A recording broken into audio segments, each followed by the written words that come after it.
Boa noite boa noite a todos. Aqui eu sei que é um curso de logística, então eu estou trazendo a logística e o atual conflito no Oriente Médio. O conflito, ele, obviamente, quer dizer, no caso, ele tem como um ator central Israel, que já é um ator já antigo. Então aqui eu vou fazer uma introdução, um breve histórico, a origem do nome palestino, vou fazer um panorama atual do território em relação à população israelense. É, deixa eu só minimizar aqui que está aparecendo. Tá.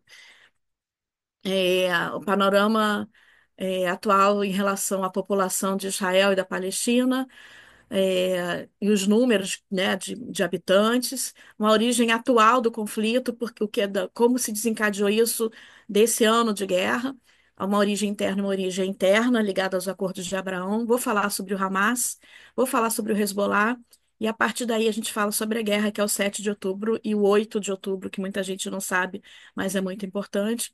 A guerra, que é a parte de Gaza, Cisjordânia, o Líbano, os proxies, o Irã, os aliados de Israel. E aí eu entro também na parte do sistema de defesa de Israel e a conclusão. Aqui eu coloco nesse breve histórico, eu coloco um mapa das 12 tribos. Eu juro que eu não vou voltar a 3.200 anos, quando o povo de Israel chegou nessa terra, mas esse mapa mostra as 12 tribos já em idos tempos, bem antes de Cristo, né? É, E ali é importante mostrar que tem na parte, no mar Mediterrâneo, embaixo, escrito Filisteus. Tá? O segundo mapa mostra a expansão romana. A expansão romana, apesar daqui já estar dividido em Oriente e Ocidente, a expansão romana ela atinge Israel, e é quando o nome as terras de Judá, porque as 12 tribos, uma das 12 tribos era a tribo de Judá, que foi a tribo que acabou prevalecendo ali, e ficou o nome da terra de Judá, né? Ficou. E quando os romanos eles vêm, eles invadem, ali a foto, né, o desenho, o quadro dos guerreiros romanos, quando eles invadem, naquela época, quando se invadia países, você tinha algumas opções para os moradores daquele território, né? Países, cidades, estados. Morriam, eram escravizados, eram expulsos ou eram subjugados às novas leis. Então, acontece a primeira diáspora quando os judeus se espalham pelo mundo. Tá? Os judeus, eles já têm judeus na parte do norte da África, porque já vinha já dos tempos, né, do Egito e tudo, mas dali os judeus eles se espalham pelo mundo, mas parte sempre continua existindo, porque os romanos entram lá em 63 antes de Cristo. Então, Cristo nasceu judeu, prova que ele estava ali na Palestina. Arqueologicamente se prova que o povo judeu já existe lá há muitos anos. É, o povo romano, eles foram, depois eles perderam a força, eles foram vencidos. Ah, muito importante, o nome Palestina nasce daí. Os filisteus foram os maiores inimigos até então do povo judeu. Então, os romanos, eles resolvem mudar o nome. Falam assim, não, aqui não vai mais ter o nome da terra de vocês, aqui vai ser o nome, vamos botar Filistine com PH, porque foram seus maiores inimigos, isso é constrangedor para esse povo. E como se eu nascesse em Veneza, fosse uma veneziana sob a tutela, sobre o governo romano. No caso, aqui eu vou nascer na Palestina e vou estar sobre o governo romano, depois sobre Palestina, sobre o governo bizantino, e alguns impérios que tiveram até chegar ao mapa de baixo, que é o mapa da expansão turco-otomana.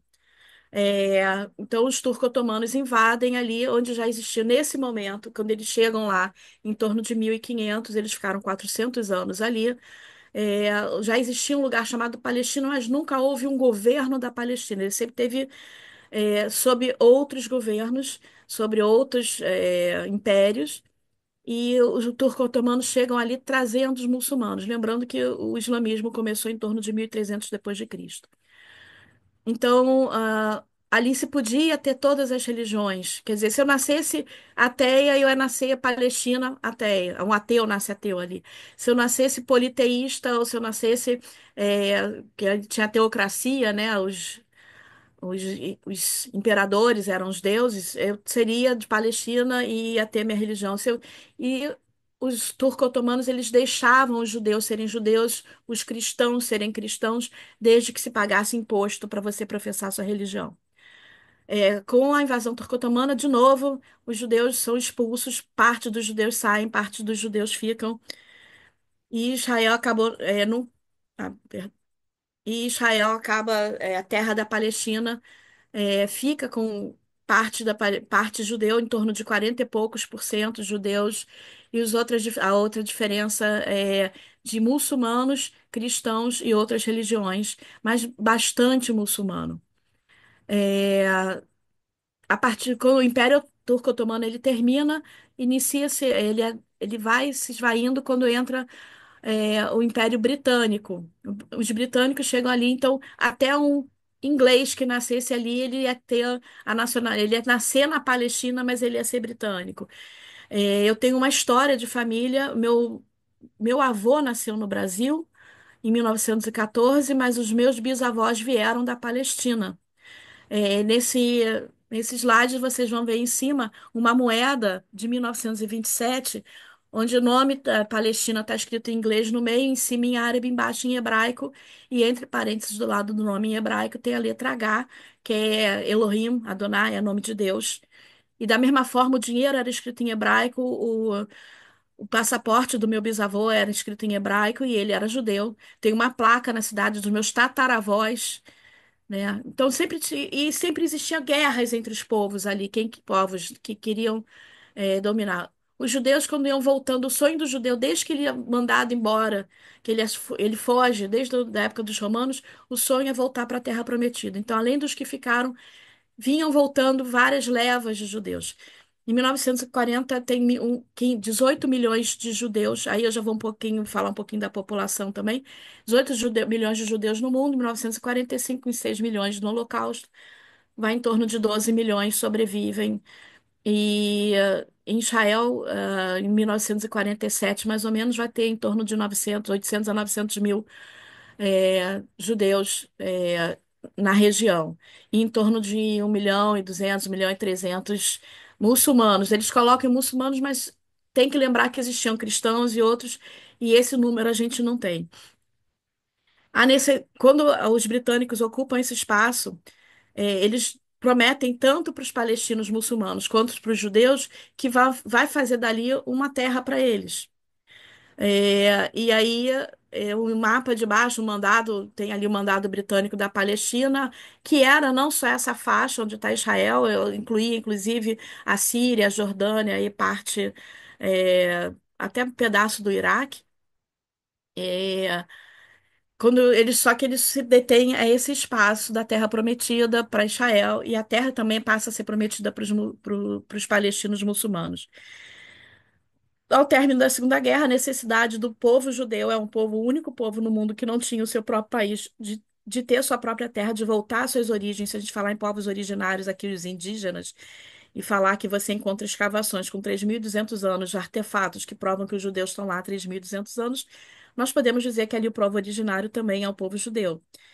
Então, se faz uma divisão em 1947, a ONU decreta. Desculpa, só voltar em 1943, porque tinha os líderes das religiões, e aí a foto em cima é um líder muçulmano palestino conversando com Hitler, e ele pede a Hitler que ele leve os campos de concentração para o território ali de Israel, da Palestina, e Hitler não tinha interesse de chegar nesse território, e isso não foi feito, mas até hoje, inclusive, acho que não tem nem um mês, foi encontrado na casa de um dos líderes do Hezbollah, o Mein Kampf escrito em árabe. Isso aí foi disseminado entre eles. Em 1947, a ONU define que vai dividir em dois países, Israel aceita.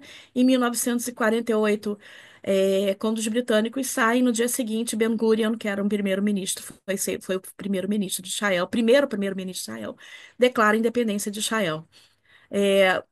Tá faltando um primeiro mapa desses três que eu coloquei, que mostra a faixa de Gaza, Israel, Palestina, um primeiro mapa que mostra muito mais partes vermelhas, quase o território inteiro, só que numa época que se vivia todo mundo junto, misturado. Então, eu até procurei, na verdade, eu vi esse mapa todo em verde e branco, mas eu não achei para cortar para vocês. Então, existe um mapa que parece que a Palestina era tudo aquilo ali só dos muçulmanos. Não, existia uma coexistência, porque estava todo mundo sob o regime britânico. E aqui mostra a divisão feita pela ONU. E tinha mais ou menos, ficou 47, 45% para os judeus e a outra parte para os palestinos que não aceitam essa divisão. Então, enquanto Israel assume e declara a sua independência e se torna um Estado, a Palestina oficialmente nunca virou um Estado porque nunca declarou a sua independência.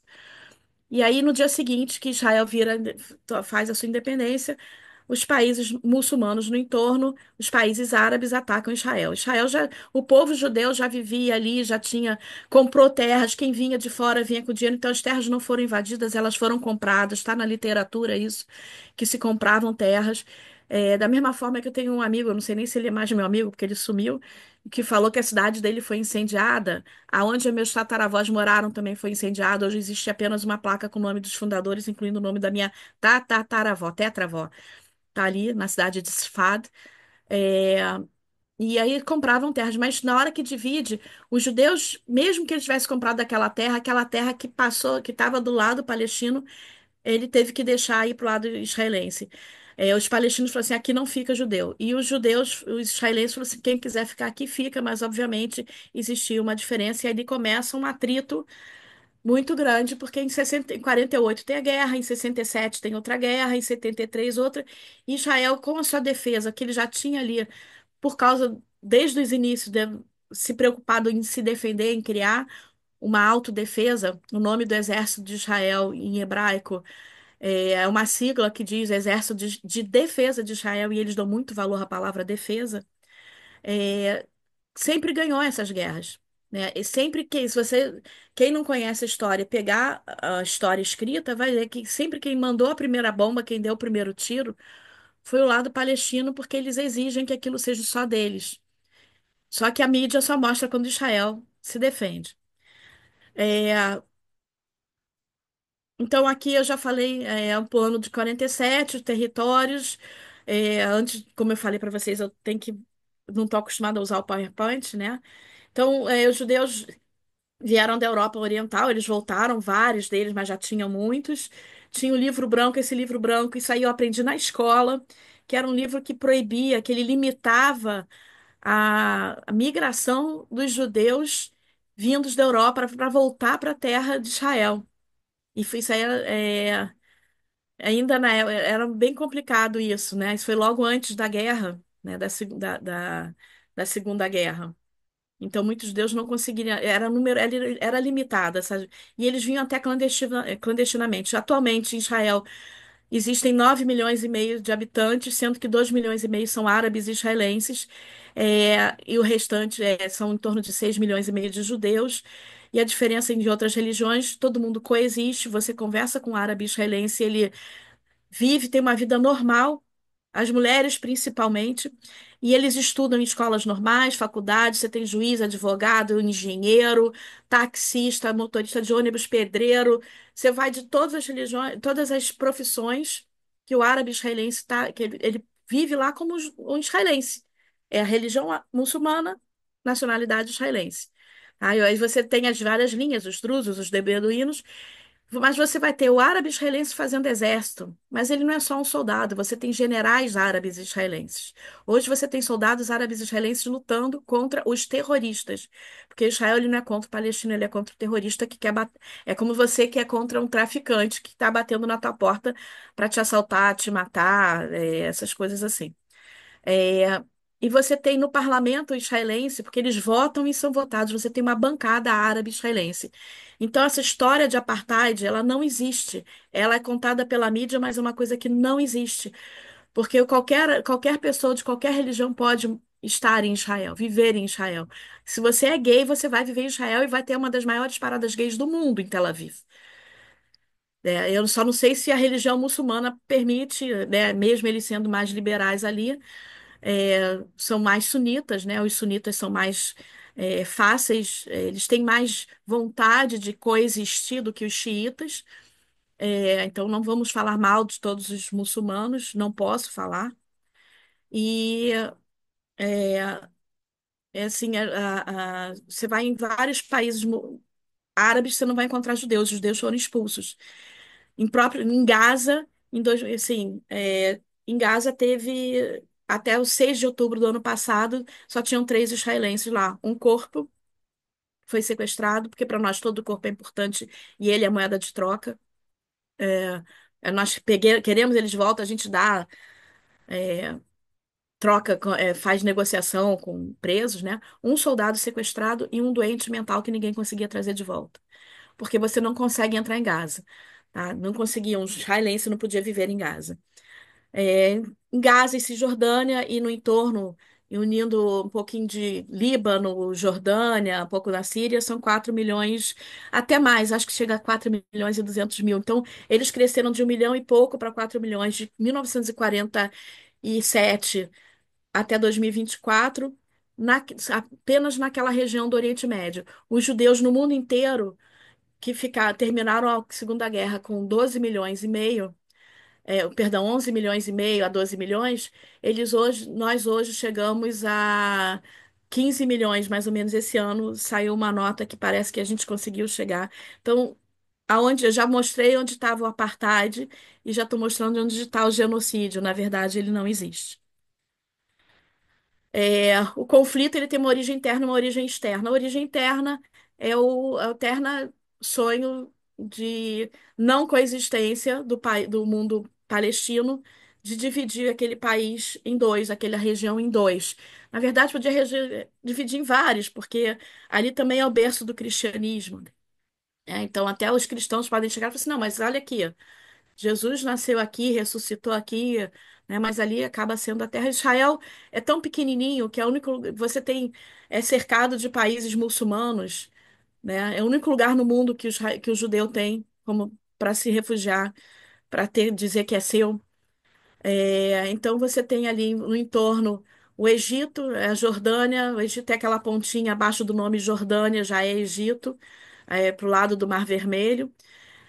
Você tem o Líbano, que não cabe o nome nesse mapa, o Iraque, do lado do Iraque é o Irã, que não aparece o nome, a Arábia Saudita, e aí a gente vai falar na parte externa, o conflito externo ele é gerado porque Israel está fazendo o Acordo de Abraão com os países sunitas, que são os Emirados Árabes, que inclui o Catar, o Sudão, Marrocos, é, e mais um, acho que Bahrein, o Bahrein tá ali. E, e eles são sunitas, eles são contra o Irã, que é xiita, os xiitas eles são mais radicais, fundamentalistas, eles querem exterminar todos que não são muçulmanos, todos que não rezam para lá, começando pelo povo judeu. Por algum motivo eles odeiam os judeus, e aí esse eu não sei dizer. Mas aí vamos falar de guerra. E aí a Arábia Saudita iria assinar o Acordo de Abraão. Eles estão entendendo que ter mais tecnologia, serem mais modernos, viver em paz com outros países é muito melhor.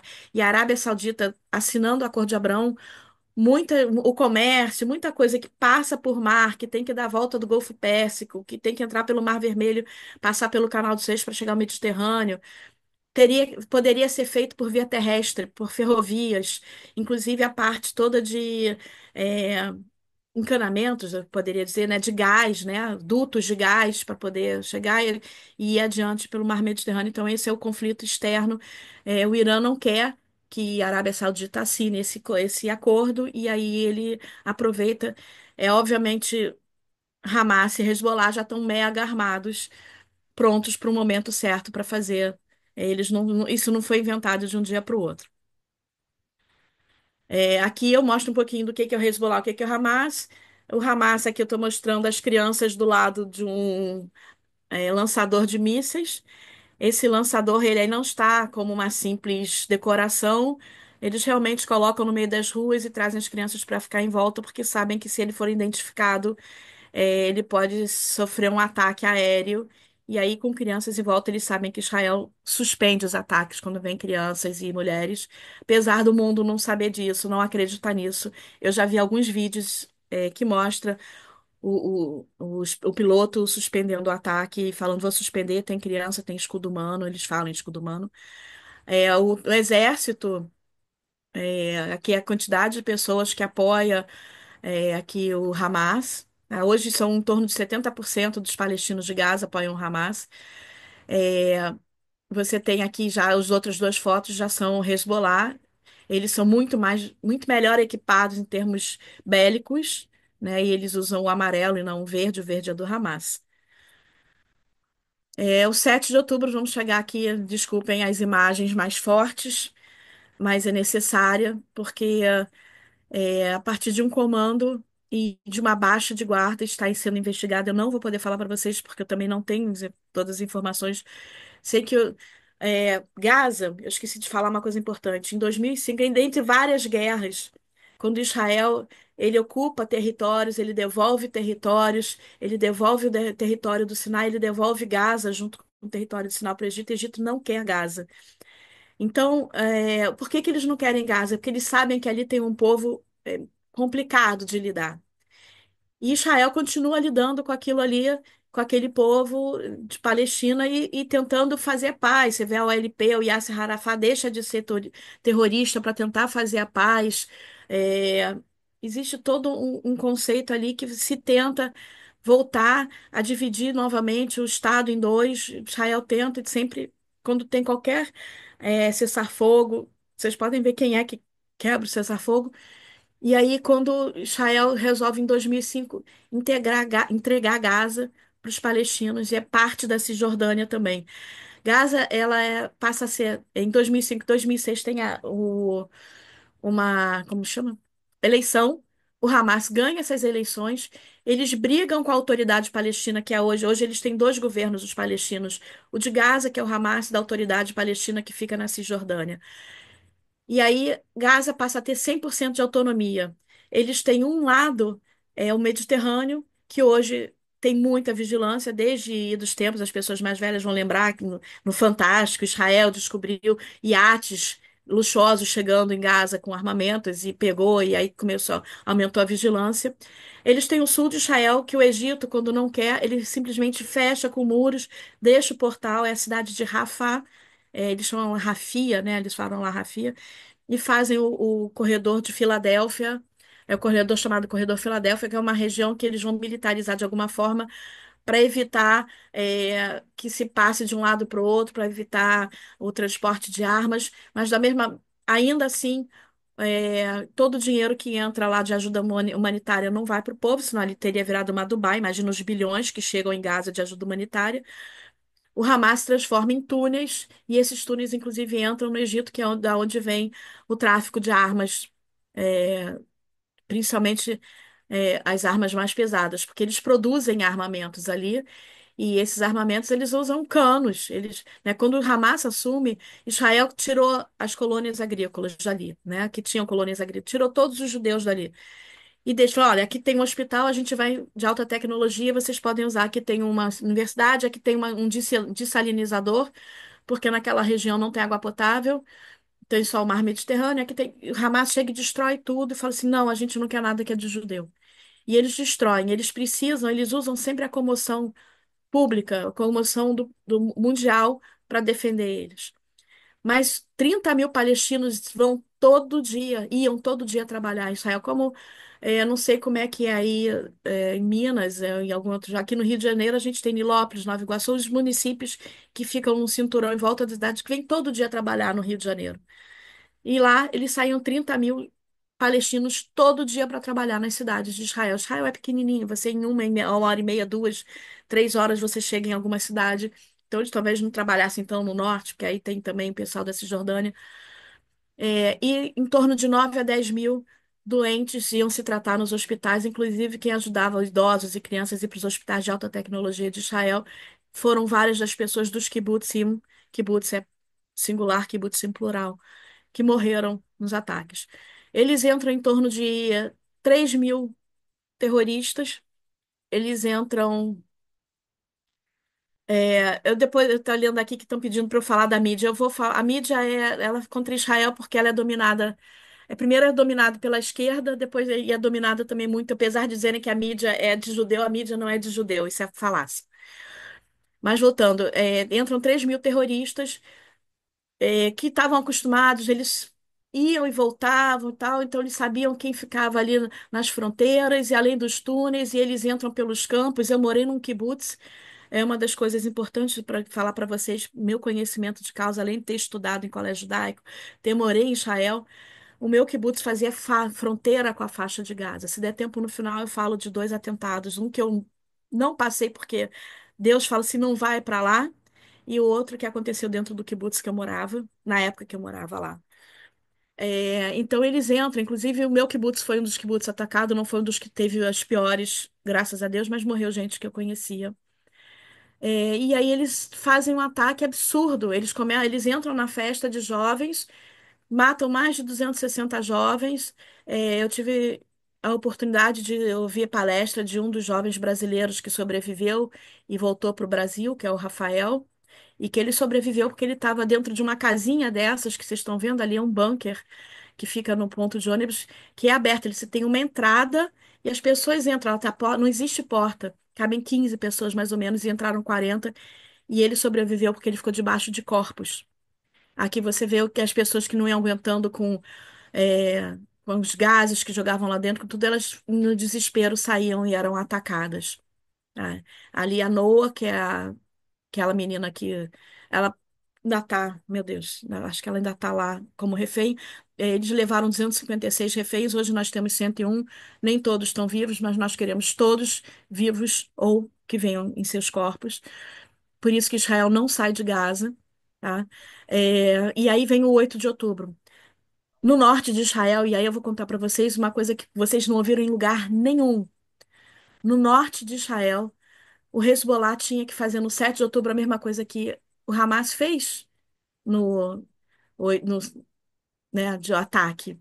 Mas ele não faz. Em compensação, no dia 8, no dia seguinte, ele começa a atacar o norte de Israel com mísseis, com drones. Eles não têm só os mísseis, por exemplo, o míssil do Hamas, ele sobe e às vezes ele cai no mesmo lugar, como teve a história do hospital, que eles falam assim, ah, atacou um hospital, matou 500 pessoas, isso logo depois, né, quando Israel, porque Israel também não invade imediatamente, né, Gaza. Eles sabem que tem que pensar um pouquinho, porque o Hamas quer o mundo com peninha deles, a desproporcionalidade. Mas aí se vê, um dos vídeos mostra que o míssil subiu e ele voltou e caiu sim no hospital, mas caiu no estacionamento. Ele não matou 500 pessoas, como o Hamas conta para o mundo. Ele matou, infelizmente, porque cada morte, infelizmente, 6 pessoas. E isso eles fazem durante anos e anos e anos. Eles jogam mísseis contra Israel, principalmente o sul de Israel é muito atacado. Por isso tem o Iron Dome. Eu vou depois falar sobre o Iron Dome e outra parte os outros equipamentos de defesa de Israel. Então, no dia seguinte, eles começam a atacar o norte de Israel. O norte de Israel é diuturnamente até hoje atacado. Ontem teve um excesso, assim, ninguém entendeu por quê. Teve muito. Ontem foram mais de 300 mísseis lançados. O Hamas, ele tem um poder bélico muito maior. Ele tem mísseis balísticos, mísseis de cruzeiros, eles têm drones, eles têm os mísseis tradicionais de curto alcance, eles têm antitanque, eles têm um exército muito melhor preparado. Por exemplo, o exército do Hamas, eles nem uniforme eles usam, eles se misturam com os civis. É uma coisa importante falar, porque os números do Hamas foram já desmentidos pela ONU, do excesso de pessoas que morreram lá em Gaza. Em relação às crianças, muitas crianças ali são do exército, porque a partir de 14, 15 anos eles já estão no exército. Eles crescem na escola odiando o judeu. Então, o sonho dessas crianças, se você pegar vídeos dessas crianças e traduzir do árabe, eles vão assim: eu quero matar judeu, se eu encontrar um judeu, eu vou esfaquear, eu quero ser um homem-bomba, eu vou pegar um carro e vou atropelar. Eles, na escola, eles já são doutrinados assim. Então, quando eles tinham 14, 15 anos, que eles são chamados para ir para o exército para matar judeu, eles são muito felizes. E essas crianças acabam que eu tenho uma pessoa que eu conheci nos anos 80, 70, no final dos anos 70, numa das guerras de Israel. Ela ficou uma pessoa que ficou um ano com um trauma pós-guerra, sem conseguir falar. E a história dela ele era um soldado e que ele ficou frente a frente com uma criança de 9 anos armada, uma criança palestina. Ou era ele ou era a criança e ele sobreviveu para contar a história. É bem complicado, porque a ideia é essa: as crianças ficam lá jogando pedrinha nos soldados, né? E alguém filmando para ver se o soldado perde a paciência e eles jogarem na mídia. Vocês me perguntaram sobre mídia. Eu vi isso acontecer, tá? Ninguém me contou. Isso ninguém me contou. Então, hoje Israel tem o norte de Israel em torno de 60 a 70 mil pessoas evacuadas. Vocês não sabem disso, que tem cidades fantasmas, colônias agrícolas fantasmas. O kibbutz é uma colônia agrícola. É, e eles lançam também balões incendiários, então florestas pegaram fogo, campos agricultáveis pegaram fogo. Então, o norte de Israel realmente virou um lugar devastado, e isso não se fala. E Israel muito preocupado com a defesa do sul, porque eles precisavam tirar os reféns. Até hoje você encontra reféns no sul. Então, são 101 que ainda estão lá. Você vai ver encontrar o exército de Israel ainda no Hamas, em Gaza. A Cisjordânia, o que acontece com a Cisjordânia? Eu botei, acho que fora de ordem o slide. A Cisjordânia, ela fica perto de Jerusalém. Ela tem 3 níveis de. Deixa eu botar aqui Cisjordânia. Aqui. Ela tem 3 níveis de segurança. Você tem, porque a Jordânia, ela é um ponto, a Jordânia, o país Jordânia, ele é mais alto que o país Israel. Então, quem está no alto, numa guerra, está em vantagem. Então, quando Israel devolve para essa autoridade palestina brigou com o Hamas, eles chegaram a se matar e aí separaram. Eles hoje tentam fazer algum acordo de paz para se unir, mas não conseguem. Mas eles são pessoas que preferem mais a conversa. Ainda assim, Israel faz 3 níveis. Um nível que é entre a Jordânia e a Cisjordânia. A Judéia e Samária tem um rio, tem uma área totalmente militarizada israelense por motivos de defesa. E aí você tem as outras áreas, que é uma área 100% controlada pelo governo da Autoridade Palestina, e uma área que tem a área, parte civil controlada pelo governo da Palestina, da Autoridade Palestina, mas as rondas militares, a segurança é feita pelo Exército de Israel. É, vamos voltar aqui. Então, tudo isso vai gerando uma eterna guerra lá dentro de Israel. Tá? Israel está sempre em guerra. O exército, os homens fazem 3 anos, as mulheres fazem 2 anos, e todo ano eles são obrigados a voltar, principalmente os homens, uma vez por ano, fazer 30 dias de exército de treinamento reservista. Por isso que hoje Israel tem um grande exército e todo mundo sabe o que fazer. Além disso, ainda tem o pessoal que está sendo recrutado e se treinando agora. Aliás, um grupo em treinamento foi o grupo que exterminou o Sinuar. O Hamas se esconde nos túneis, ele fez uma rede de túneis muito maior, assim, equivale ao metrô de Londres, de Nova York. E no Líbano, os túneis são maiores e mais bem elaborados. Porque o Líbano, o Hezbollah, ele é ligado diretamente ao Irã. Então, ele recebe muito mais verbas, ele recebe muito mais ajuda e ele consegue se estruturar. Em 2006, aí eu falei de Gaza, a guerra em Gaza eu já falei. É, Israel, Gaza comete alguns crimes, tá? Porque ele coloca arsenais debaixo de hospitais, de escolas, e isso ninguém fala, todo mundo passa a mão na cabeça deles, mas está ali. Israel, quando ataca uma escola, quando ataca um hospital, ele avisa: vocês já viram em algum lugar alguém jogar panfletos? Olha, sai daí que eu vou atacar. E, obviamente, quando Israel avisa, é porque ele não vai matar ninguém especificamente, ele não quer atingir um líder específico, ele quer atingir aquele local onde tem um escritório do Hamas, um escritório do Hezbollah, alguma central importante de inteligência, de tecnologia, e é para as pessoas saírem mesmo. Ah, como é que você prova isso?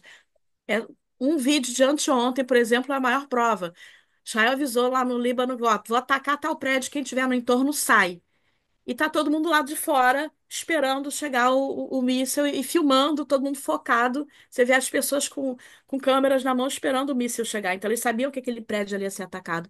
Eles atacam os prédios, não são prédios residenciais, eles sabem exatamente que aquele prédio tem um escritório, tem algum centro importante na parte militar, tanto do Hamas é, tanto do Hamas quanto do Hezbollah.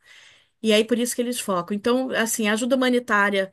sempre foi feita por Israel. Israel, se vocês abrirem o Instagram do IDF, vocês vão ver diariamente eles colocam. Hoje entrou tantos caminhões de água, de comida, de não sei o que. Israel sempre mandou ajuda humanitária, apesar do mundo não assumir que isso faz a parte, porque o resto mandava dinheiro e o dinheiro se transforma em armas e túneis. Só que a partir, nesse momento de guerra, Israel entrega essa ajuda humanitária para o NRWA, que é o braço, é o único lugar no mundo que tem um braço específico para tomar conta dos refugiados. Só que hoje, antes de entrar aqui, eu sempre estou sempre me atualizando. Hoje já tem um monte de coisa nova que não está aqui, que eu poderia falar. São 13 mil funcionários. Desses 13.000, 440 efetivamente atuam ativamente no Hamas. Alguns, inclusive, faziam parte dos 3 mil terroristas que entraram para fazer o massacre no sul de Israel. Você tem 2 mil que são ligados ao Hamas, isso eu estou falando da ONU, funcionários da ONU, tá? E o restante tem familiares, eles são todos ligados ao Hamas. Então, você encontra um dos grandes locais que tinha escritórios, arsenal, centro de comando, ficava no subsolo da UNRWA lá em Gaza. Lembrando que Gaza, a faixa de Gaza, ela tem várias cidades, inclusive uma das cidades se chama Gaza, tá? Só para também vocês entenderem um pouquinho. E a população também, ela apoia 70% em Gaza. Eu voltei para falar de Gaza, né? Estava falando do Líbano. 70% do sul apoia, mais ou menos. Então, só que hoje eles estão sofrendo porque, por exemplo, quando Israel fala assim, sai que eu vou atacar, o exército do Hamas não deixa eles saírem, porque precisam deles para fazer o escudo humano. Israel já teve várias vezes fazer corredor humanitário para tirar a população para levar para os campos de refugiados. Aí o Hamas coloca ali, você vai encontrar, já teve tenda explodida, e aí joga um negócio, sai aquelas réplica, né? Porque tem vários armamentos ali, até no meio dos refugiados eles conseguem colocar. E aí a comida e a água que chega, ela é roubada.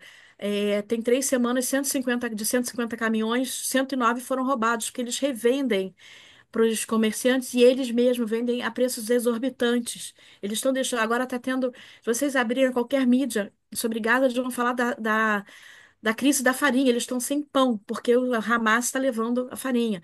Vocês tem um videozinho que vai passar aí, da onde o Sinuar ficou.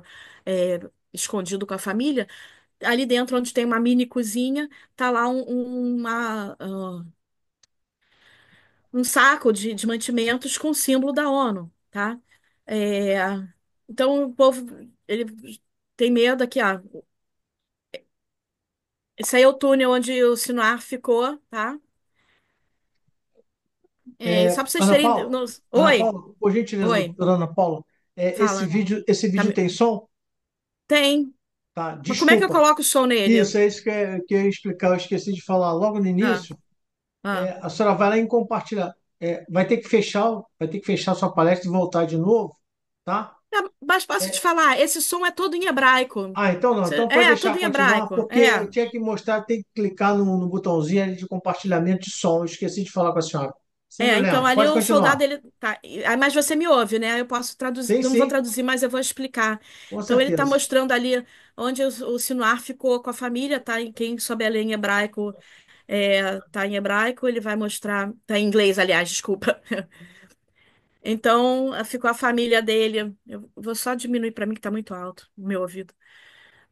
Então ele vai mostrar esses túneis, imagina, o dinheiro que era para ajuda humanitária, ele virou um túnel, vai mostrar aí 2 banheiros, tá vendo, com acabamento.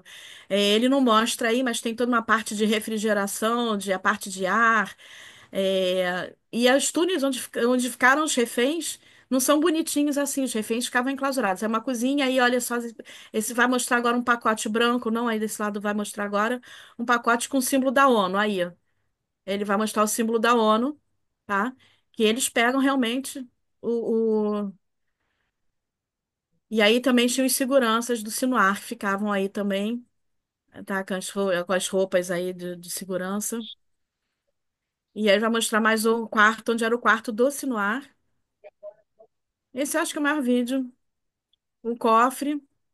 Pouco dinheiro, gente. Olha só.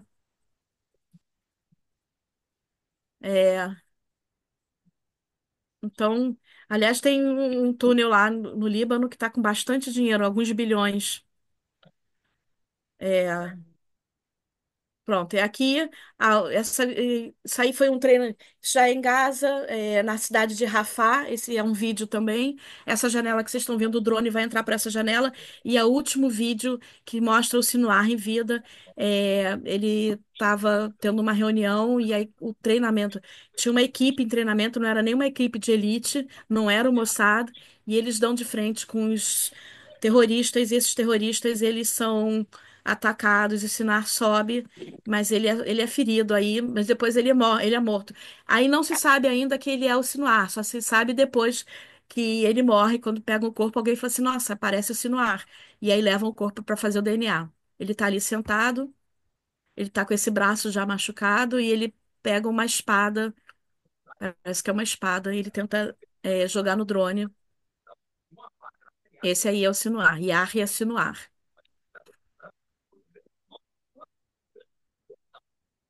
É a inteligência de Israel funcionando. Você vê, eu botei isso aqui para mostrar os drones, como é que eles fazem é, parte que inclui logística em tudo isso, né? Quando Israel vai atacar, ele sabe exatamente onde ele tem que atacar, onde ele vai atacar, que prédio vai atacar. É, bom, aí eu falei já da Judéia e Samária, que é a Cisjordânia, do povo, e eles também têm lá terrorista que você durante muito tempo, o que acontece ali naquela região, perto de Jerusalém, são ataques a facas, atropelamentos, que o povo mesmo também tem um pouquinho não, também tem raiva dos judeus, né? Também quer, de alguma forma, ter o território deles, mas eles são mais fáceis de se fazer um acordo, de se coexistir de alguma forma, tá? Que eu mostrei da Cisjordânia, que é o torno, né? Encontraram, isso foi essa semana, um local com 7 tornos desse, que fazem esse armamento aqui abaixo. Em cima é a grade que separa Judéia e Samária. Tem alguns locais que são muros mesmo, alguns locais são cercas. É, Aí eu voltando ao Hezbollah, o Líbano no 8 de outubro, que eles iniciam um ataque ininterrupto, como eu falei, inclusive ontem, o inverno atrapalha bastante Israel na sua defesa, tá? Eu vou falar isso mais na frente. No início, Israel, muito focado no Hamas, não leva as tropas para lá. Ele faz ataques pontuais, ele ataca os líderes do Hezbollah, ele vai atacar um líder do Hezbollah que está numa casa, num centro de comando ao lado da embaixada, de uma embaixada na Síria. Ele vai atacar alguns prédios especificamente. Você vê aqueles mísseis entrando, né? Como ele foi no Irã. Na verdade, no Irã ainda não se sabe que se o último que foi morto ali num quarto de hotel, se foi mesmo, né? Existe a possibilidade de ter sido até o próprio Irã, até eliminado o cara lá, né? Mas pode ter sido o Mossad, por que não, né? O armamento deles é muito, muito, muito mais poderoso. É, Aqui eu acho que eu já falei para vocês tudo que eu vou falando mais naturalmente, acaba que eu não sigo muito o roteiro daqui, tá? Porque fica mais fácil eu falar natural. Deixa eu ver se eu esqueci de alguma coisa. O Acordo 1701, que é o acordo que foi feito em 1900 e... Boa noite. É, foi feito em 2006, na Segunda Guerra de Israel com o Líbano. Esse Acordo 1701, ele pega a linha do norte da fronteira norte de Israel com o Líbano até um rio chamado Rio Litani, em torno de 30 a 40 quilômetros de distância, como foi antigamente, que na época era o suficiente para um míssil que não tinha um alcance muito maior que isso chegar. Mas se fez ali uma área desmilitarizada. Essa área que era para ser desmilitarizada desde 2006, ela nunca deixou, o Hezbollah nunca respeitou o Hezbollah. Ele é uma continuação da OLP, são os palestinos que entraram no Líbano. O Líbano, ele era um país, era a Suíça do Oriente Médio, era um país mais essencialmente cristão, com várias linhas de cristianismo, os ortodoxos, né, os armênios. E aí, quem é mais velho vai lembrar também na televisão de falar da guerra cristãos e muçulmanos no Líbano, que são os muçulmanos palestinos que foram para lá. O Hezbollah, ele é xiita, apesar do Hamas ser sunita, nesse momento ele é um de interesse do Irã, e o Hezbollah é completamente ligado ao Irã. E uma das provas é que Israel, nesse momento que ele não está fazendo uma defesa direta, ele está fazendo defesa pontual, ele faz aquela defesa cibernética que todo mundo, né, foi os pagers que explodiram e era uma leva de pagers que só foi para quem era do Hezbollah. Ah, mas atingiu uma criança. Bom, mas a criança estava do pai, o pai era do Hezbollah, né? Se atingiu algum civil, era algum civil que devia estar com aquele pager que foi feito exclusivamente, comprado pelo Irã, né? Inclusive, um ministro do iraniano, ou não, embaixador iraniano, sofreu com o ataque, né? E no dia seguinte, ou 2 dias depois, foram tablets, celulares, até onde coloca a impressão digital, né? Para abrir as casas, até aquilo ali explodiu. Então, Israel começa a usar o seu ataque cibernético. Está tendo ataque cibernético em Israel, de vez em quando estão atacando a parte de bancos de Israel. Tá? Eles também têm esse contra-ataque cibernético, mas a mídia não conta para vocês. É, Israel, depois, quando começa a aumentar muito, né? Perdão, deixa eu voltar ao 1701. Como eu falei, eu vou é muita coisa que vai passando pela cabeça ao mesmo tempo. Então, o 1701, em 2006, ele tem que ficar desmilitarizado, o sul do Líbano. O Hezbollah nunca deixou de desmilitarizar. Pelo contrário, o Hezbollah ele começa a construir casas que no térreo eles colocam já armamentos, mísseis de alto alcance, de médio alcance. Eles compram apartamentos e casas. Eles têm lá, você tem ali no Líbano, você tem vilas que são só cristãs, vilas que são só muçulmanas, separadas, tá? E eles vão trazendo a população, inclusive eles pagam para a população morar ali. E ele vai se armando desde 2006 em direção a Israel. Para que que alguém se arma? Para quem coloca, para que é para acabar com um país, né? Vamos falar quem é que quer acabar com quem, né? Por que que o Hamas se armou tanto? Ele quer acabar com quem, né? Que Israel, quando ataca, ele na verdade ele ataca como defesa. A Unifil, que é o braço da ONU, por que que eu coloco aqui com o apoio da Unifil? Eu vou mostrar para vocês uma foto seguinte. Primeiro, porque ela deveria impedir essa militarização e nunca impediu. Segundo, que ela participa também. Você vai ver a entrada de um dos túneis ao lado do muro de uma base da Unifil.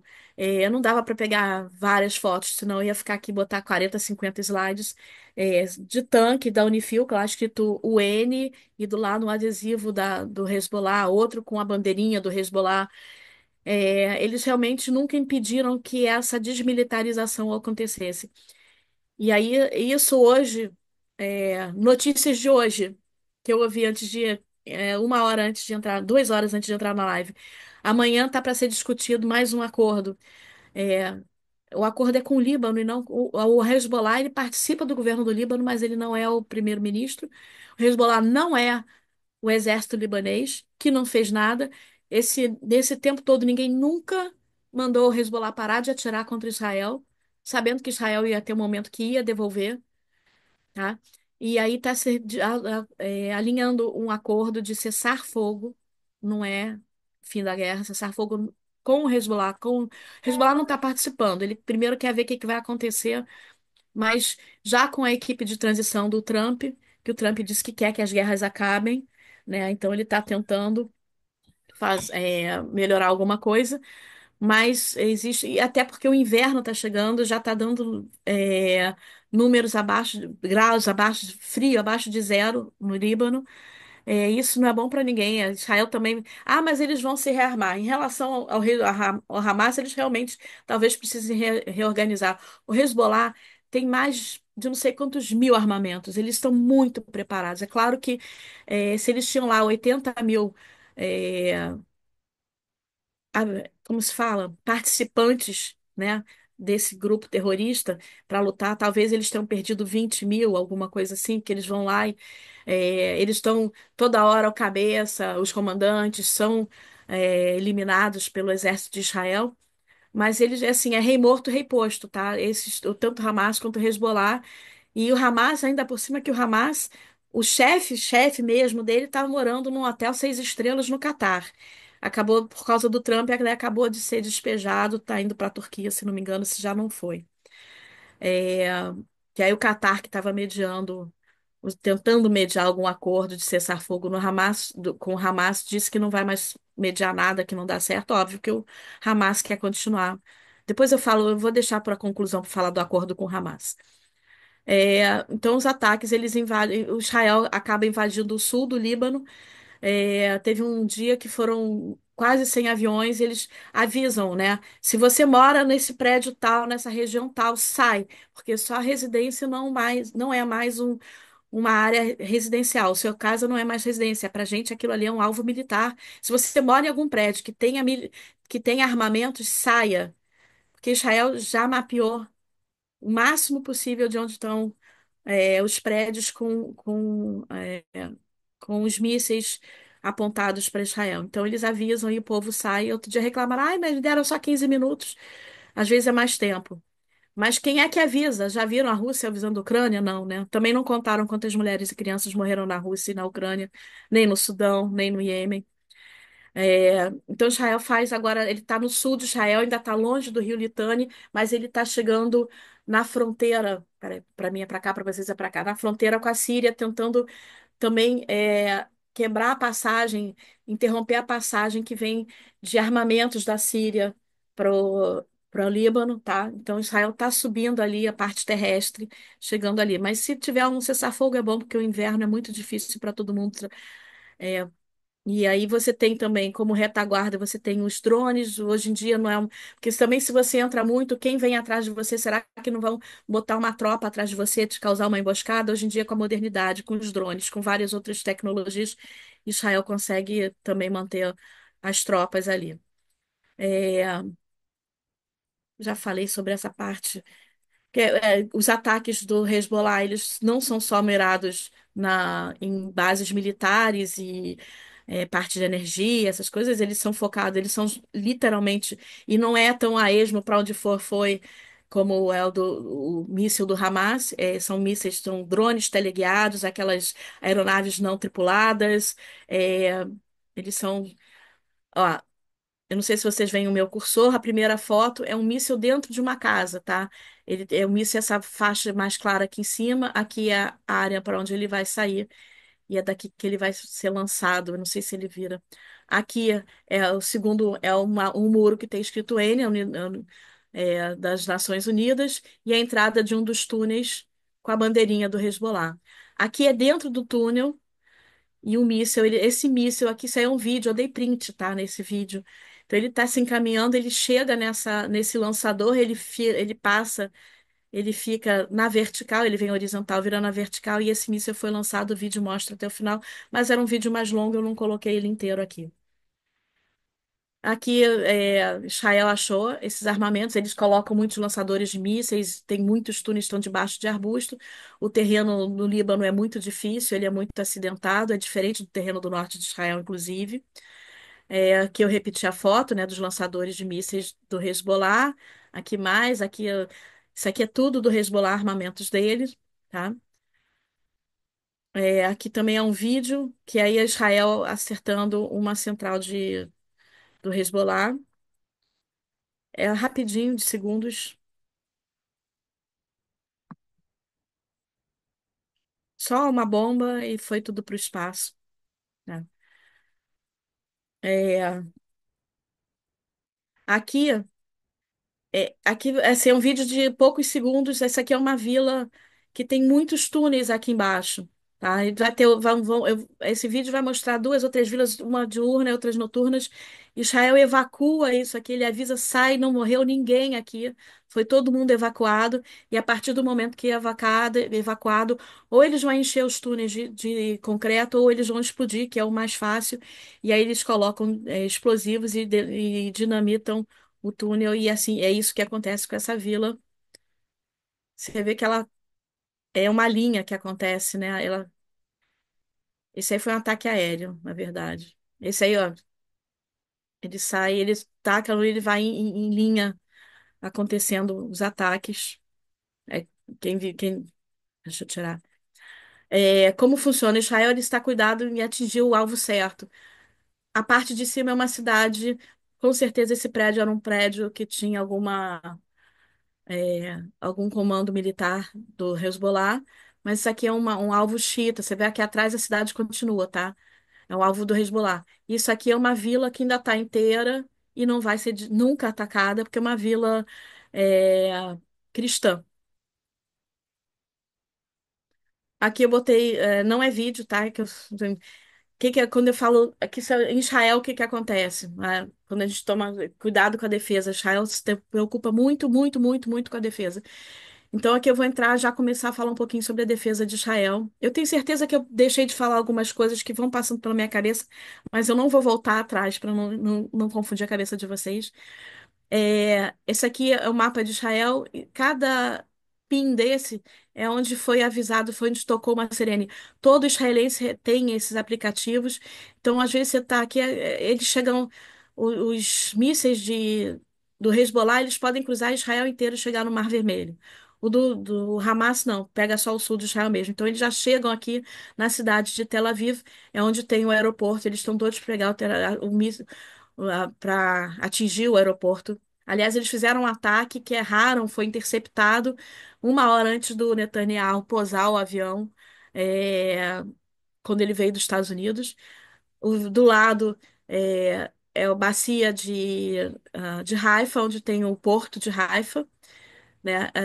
Qual a diferença de um que tem os pins e esse que tem essa mancha? Os pins são mísseis. A mancha são os drones, porque os drones eles vão passando e quando eles conseguem, porque eles às vezes vão muito baixo e nem acionar a sirene eles acionam, tá? Então, inclusive teve alguns lugares que não foi acionado por grupo que é contra, né? Não é contra, é, que eu esqueci, gente, fugiu o nome. Que desligou as sirenes, né? Inclusive quando teve ataque no jardim da casa do Netanyahu. Então, aqui ele vai passando, então ele vai acionando as áreas, como eles são teleguiados, não se sabe para onde vão ligar esses drones, então eles acionam uma área por onde o drone está passando. Onde é PIN é porque vinha míssil dirigido, foguetes com a trajetória dirigida para esses locais. Tá? Aqui, isso aqui é um estilhaço, tá? De um míssil. O Iron Dome ele detectou, quando o Iron Dome detecta, ele não atinge, ele emparelha e explode, tá? Ele não é um choque do antiaéreo com o drone ou com um míssil, com um foguete. Aqui é só uma foto, mostra que eles fazem curva, porque eles são. Aqui é o Iron Dome, tá? Então ele vai, ele detecta onde está o míssil e ele explode esse míssil. Então se ele precisar fazer curva, se ele estiver indo e detectar uma certa distância, ele volta e explode. Os proxies. Quem são os proxies? Aí eu vou sair de Israel e vou falar o entorno de Israel. Tem o Líbano, que eu já falei bastante. A Síria, onde está um território que está bastante povoado hoje em dia de terroristas prontos para invadir. Existe a inteligência fala que tem muito terrorista do mundo árabe indo para lá para poder invadir Israel. Mas ali você vai ter, além de ter até base norte-americana, você tem as bases do Irã e você tem bases do Hezbollah. Então, e a Síria, ela é a passagem direta do Irã, Iraque, para chegar no Líbano. Israel está fazendo ataques, tem atacado tanto as bases Hezbollah quanto do Irã na Síria. O Iraque, a mesma coisa. O Iraque, na verdade, o Iraque tem, porque a Síria não tem atacado Israel, mas o Iraque sim, que ele é mais uma extensão do braço do.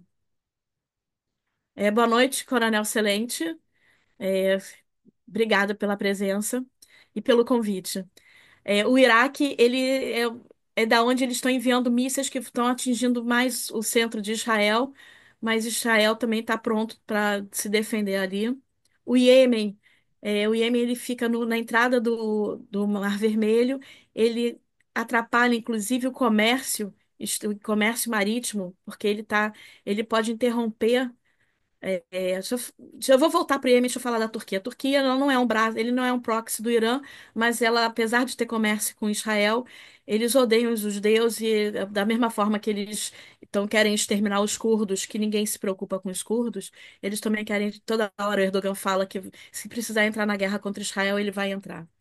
E aí, voltando para o Iêmen, deixa eu pegar aqui. Eu voltei para. Eu pulei aqui porque eu preciso mostrar esse mapa. É noturno, mas aqui é Israel e Palestina. Aqui o deserto do Sinai, o Egito. Aqui é o Mar Vermelho, Canal de Suez. O Iêmen, ele está aqui. Aqui é o Golfo Pérsico e aqui é a Índia. Então, principalmente da Índia, eles podem passar por aqui. Aqui o Iêmen, ele interrompe, ele está tomando conta desse estreito aqui. E aqui ele ataca Pesado. navios que vão atingir, que vão levar mantimentos para Israel, que vão levar para a Europa, inclusive. Eles têm atacado navios britânicos, navios europeus, e daqui eles lá são os Houthis. O Iêmen está em guerra, eles já morreram mais de 500 mil iemenitas, e ninguém fala nada das crianças e das mulheres iemenitas, e muito menos porque não tem como culpar Israel e nem interessa ao mundo saber que morreu gente, que está morrendo gente lá. Mas os Houthis, eles são um dos piores grupos bélicos que tem, e eles andam de chinelo, vocês vão ouvir falar isso, e eles realmente são caras que andam de chinelo e lutam, vão para a guerra de chinelo. E daqui eles lançam mísseis contra Israel também. Eles são proxies do Irã. E eles atacaram Tel Aviv mas não foi interceptado, não conseguiram atingir. E Israel dali ele manda um dos piores ataques, que eles atingem um dos portos mais importantes do Iêmen. E semana passada teve um ataque, parece que eles atacaram uma fragata. Não, semana passada foi quando o Trump foi eleito. Uma fragata norte-americana, estava lá o tal porta-aviões Abraham Lincoln, parece que também foi atingido, alguma coisa assim. Eu li, depois eu não li a confirmação, mas que logo em seguida os Estados Unidos também atacou alguns pontos importantes do Iêmen e para os Houthis. Então tá aqui o Iêmen, deixa eu voltar, é, só para. Aqui, isso aqui é o Mar Morto. Isso aí foi filmado da cidade de Eilat, que é a pontinha da pontinha de Israel. E aqui um Iron Dome em ação, atacando um míssil que veio do Iêmen, que tem em torno de 2.000 quilômetros de distância do Iêmen ao centro de Israel. Alvo, as- foi. Imagina os estilhaços que caem, né? Quando você ouve um. é, esse foi lançado, mas a coisa foi muito mais longe. E esse não era Iron Dome, pode ter sido o que de média distância. É, aquela foto que eu mostrei do carro com estilhaço, quando toca os alarmes, as pessoas, dependendo, por exemplo, quem está em Narraria, mais acima aqui, que aqui seria mais ao norte, é uma cidade que é a 8 quilômetros da fronteira com o Líbano, eles têm poucos segundos para correr para um quarto seguro. Se você está na rua entrando no teu prédio, você vai para a área de escadas, que ali é o lugar menos perigoso. Se você está no carro, você para o carro no canto da estrada e se joga no chão, cobre a cabeça. Se você tiver com crianças, você cobre o corpo das crianças. Tem vídeos de mãe cantando com as crianças, chorando e cantando para distrair as crianças chorando. Hoje todo mundo se filma, mesmo na desgraça. E aqui é um estilhaço, tinha tocado a sirene. Você tem que ficar 10 minutos protegido, porque os estilhaços caem. Muita gente está se machucando com esses estilhaços, que caem tanto do Iron Dome quanto dos mísseis que são lançados, porque nada se desintegra no ar. Aqui eu vou falar sobre o Irã. O Irã hoje está sobre o governo dos ayatolás, é a Pérsia, é o Irã é o muçulmano xiita. Lá dentro do Irã, eles mesmos têm as milícias, têm os que são contra o governo, inclusive eles lutam, é, eles fazem pedidos para Israel, inclusive até os armamentos que Israel está recolhendo no Líbano, existe a possibilidade de ser enviado para esses grupos, para eles implodirem, tanto no Líbano quanto no Irã, o governo xiita, né? É, eles têm alta tecnologia, eles têm um apoio, apesar da Rússia apoiar muita coisa que Israel faz, então a Rússia também apoia o Irã. Teve o ataque que Israel foram 140 aviões F-15, F-16 e F-35. Eles saíram em linha, eles passaram pela Síria, destruíram os antiaéreos da Síria, destruíram os radares, deixaram a Síria cega, o Iraque cego, o Irã cego, e eles chegaram no Irã. O Irã foi atacado ali em bases militares. Eles não atacaram nada petrolífero, porque ia criar uma crise mundial, né? E nada nuclear, teoricamente, né? Porque foi pedido, porque o Biden pediu. O Biden joga muito contra Israel. É, e, mas Israel atacou, sim, um centro de estudos de pesquisa e de desenvolvimento nuclear, mas que o Irã não pode dizer que foi atacado, porque o Irã disse que não existe isso lá dentro. Então ele não pode dizer que ele tinha, mas Israel tem confirmação que isso foi atacado. Eles sabem que atacaram. Atacaram também, Israel também acabou com um antiaéreo, acertou também uma base onde se desenvolvia o combustível sólido para os mísseis de longa distância. Então, ele tira uma grande possibilidade nuclear, bélica do Irã nesse ataque. Eles saem da mesma forma que os aviões passam no início da noite, eles voltam de madrugada. É, eu vou depois mostrar a foto, né, uma das fotos. Tem um vídeo, aliás, eles são, como eu falei, tem xiitas e sunitas. Os sunitas são os que querem mais tecnologia, querem viver em paz, querem se integrar ao mundo, sabem que as tecnologias que eles vão ganhar de Israel, vão receber de Israel com o Acordo de Abraão, beneficente para eles, e aí que está na Arábia Saudita. Você tem o Catar e o Egito, que fizeram até então mediação de paz, mas não conseguiram paz nenhuma com o Hamas, né? Nem com Israel, porque Israel quer que o Hamas se retire. O que é o acordo de paz com o Hamas? Israel não quer colonizar, Israel não é colonizador, Israel não quer aqueles 2 milhões de pessoas debaixo do seu guarda-chuva. Ele quer que, quando acabar essa guerra, quem tome conta dali seja uma coalizão de governos muçulmanos. Mas ele não quer que seja um governo terrorista. Então, ele não quer o Hamas ali. E o Hamas não abre mão de continuar ali. Israel quer que Hamas saia dali, acabe ali. Israel quer em primeiro lugar, os 101 reféns que nem se encontram lá, corpos, mortos ou vivos. E eles não querem devolver. Eu acredito em que muitos possam até estar fora de Israel, ter passado pelos túneis em direção ao Egito, serem vendidos. E é que a maioria realmente já sejam corpos, infelizmente. E o Hamas quer que Israel saia dali totalmente, que eles voltem a controlar como eles controlavam antes e para começar a atacar de novo, já que eles odeiam tanto, o que que eles vão fazer ali? Eles vão realmente voltar a atacar Israel.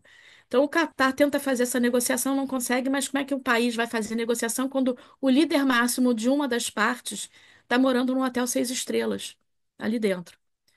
Os Estados Unidos, desde que eu me dou por gente que eu estudo a área de Israel, essa parte aqui sempre foi de interesse norte-americano, porque é a entrada para o Oriente Médio, a entrada para a Ásia.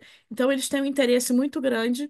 Eles também são ocidentais, têm interesse toda pela parte ocidental, da vida ocidental. Os xiitas, eles se mantêm muito numa vida bárbara, né? Aquela coisa antiga, medieval, né? Até as tradições e tudo, eles não se modernizaram, mas os Estados Unidos ele tem interesse aqui logístico, de comércio, bélico. Mas Israel, no sul de Israel, eu ouvi dizer que tem gás. Não, não tem nada a ver ter gás, porque Israel tem a estação de gás na frente dele, no Mediterrâneo mesmo, e não precisa de nada de Gaza, e não é a Gaza que vai fazer. Mas os Estados Unidos está ali, sim, ele é um aliado de Israel, ele é um aliado ocidental de Israel, e ele está ali para tomar conta e para ajudar. O Biden, graças a Deus, saiu porque o Biden travou muito, atrapalhou muito as ações de Israel, porque poderia já estar muito mais adiantado toda essa situação, talvez até resolvida. Aqui embaixo, as nossas mulheres soldadas, essas aqui são 4 navegadoras, copilotas, que participaram do ataque ao Irã. Elas foram e voltaram, todos os 140 aviões que foram, os 140 voltaram e elas estão aqui porque as nossas soldadas, elas são guerreiras, elas são a Gal Gadot, a Mulher Maravilha, né? E aqui um vídeo, eu não sei, ele tá pequeno, quem tiver no celular vai ver pouco. Aqui é Jerusalém, no dia que o Irã mandou 180 mísseis no segundo ataque, o que o primeiro demorou 9 horas, vem, não vem, vai por telegrama, manda aviso de tambor, mas nesse segundo ataque eles realmente mandaram, foram 181, e aqui o Iron Dome funcionando, explodindo, são os mísseis passando no céu de Israel, tá? Os mísseis iranianos. A gente já está quase no final, tá, gente? Vou falar da parte de defesa. Israel tem o Iron Dome, que todo mundo ouve falar, que ele atinge curso, mísseis de curta distância. Os Estados Unidos forneceu para Israel o TAD, não, eu acho que são 3 unidades de TAD, que ele é um Iron Dome. Não é, ele tem uma qualidade um pouquinho menor que o Iron Dome em termos de ataques, né, de contra-ataque, mas ele tem um radar que é infinitamente melhor. Então ele traz para Israel uma maior segurança porque ele aumenta a visibilidade na defesa de Israel. O que lá Davi é o Stiling de Davi, ele vai alcançar mísseis de médio alcance, de altura também, uma certa altura, mas que ainda não chega na atmosfera. O Iron Beam, perdão, o Arrow, ele vai até a atmosfera e volta, então aqueles mísseis de cruzeiro, se não me engano, se eu estiver errado, a gente já confunde os nomes de míssil balístico, míssil de cruzeiro, tá? E aí vem o Iron Beam, o Light Beam e o Naval Iron Beam, que são a feixe de laser. Eles são o mesmo sistema. O Iron Beam, por exemplo, um Iron Dome, ele é lançado quando eles detectam que o míssil vai cair em área residencial. Se for em área aberta, eles não lançam porque custam US$ 100.000 cada um. O Iron Beam, ele vai funcionar da mesma forma que o Iron Dome, ele tem o mesmo alcance, talvez um pouquinho maior o alcance, inclusive, só que ele custa US$ 1.000, é só o custo da energia dele, cada feixe que vai ser lançado para defender. O Light Beam, ele tá agora, ele é acoplado nos tanques, ele é para proteção, ele também tem um longo alcance, mas ele vai estar acoplado nos tanques, ele agora está em demonstração. Não sei se já começou a feira bélica lá de armamentos bélicos nos Estados Unidos, mas ele ia ser demonstrado agora lá também. E o Naval Iron Beam, que é a mesma coisa, só que em navios. Então, a primeira foto, apesar de parecerem iguais, se vocês olharem, prestarem atenção, aqui o Iron Dome ele é mais fininho, ele é menor, é, é, de menor alcance. O, esse aqui é o Keilar da Via, que ele alcança já a média, ele consegue ir mais adiante, ele pega uns mísseis maiores. Você tem aqui embaixo, os dois são o que vai, é o Arrow, que é o flecha, que vai até a extremidade. Aí eu botei uma foto que mostra que ele vai até as estrelas e volta, né? E ele consegue ter um alcance maior. Israel também usa os helicópteros porque o drone ele tem uma velocidade, ele tem uma altura que nem sempre o Iron Dome alcança e nem sempre aviões de caça conseguem alcançar. Então você tem helicópteros vigiando os céus de Israel. De novo a foto, né? A noturna do Iron Dome funcionando. E aqui um pequeno vídeo que vai mostrar na parte de baixo, vocês vão ver um antimíssil do Iron Dome fazendo uma curva e atingindo um drone. Eu não sei se é ataque de drone, de barragem de drone, mas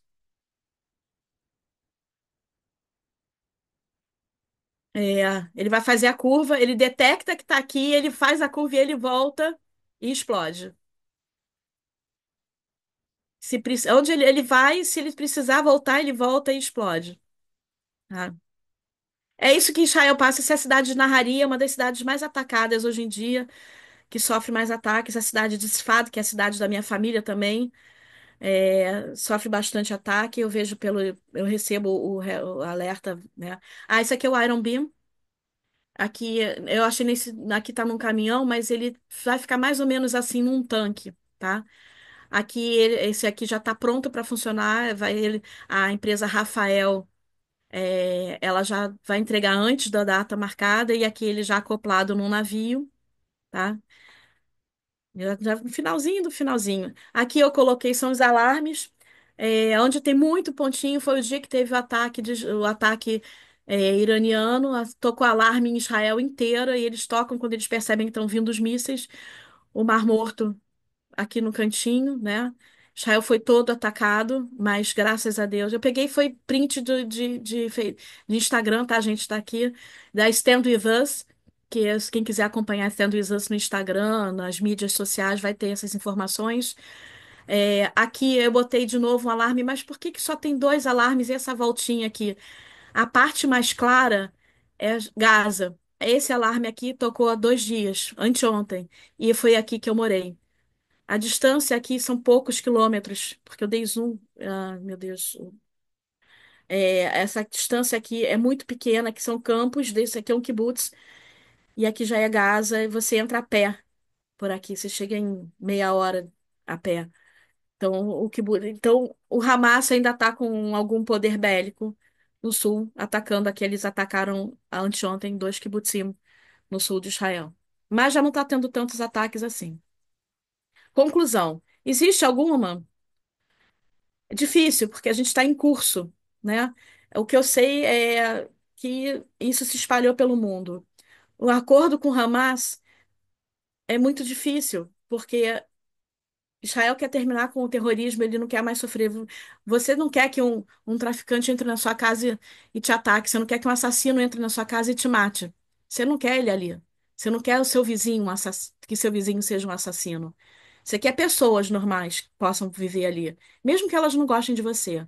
Mas elas podem viver. Agora, a partir do momento que algumas delas são assassinas, você não quer esse assassino.